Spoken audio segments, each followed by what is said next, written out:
Welcome to the last breakfast. Please enjoy the video. You begin by choosing crisp cucumbers and slicing to desired shape. Firmness keeps crunch. Once cut, mix brine. Equal parts vinegar and water with 1/4 cup sugar and 1 tablespoon salt so flavors balance acidity versus sweetness. Then layer aromatics into clean jars, garlic, 1 tsp peppercorns, and a bay leaf so they infuse evenly.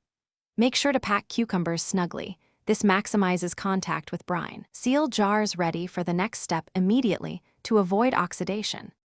You heat the brine until sugar and salt dissolve. Gentle simmering is enough because boiling can soften cucumbers. Once done, pour the hot brine directly over the packed cucumbers, leaving about 0.5-inch headspace so pressure can equalize. Then tap each jar to lift trapped air bubbles and top up brine if needed.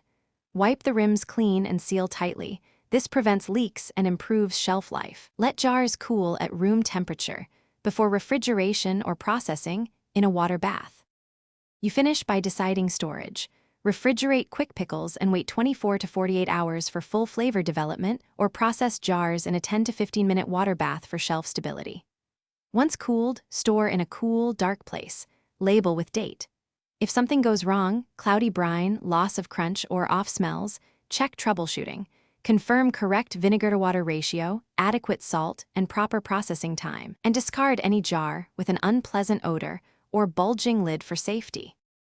Thanks for watching. If this was helpful, leave a like and consider subscribing. See you next time.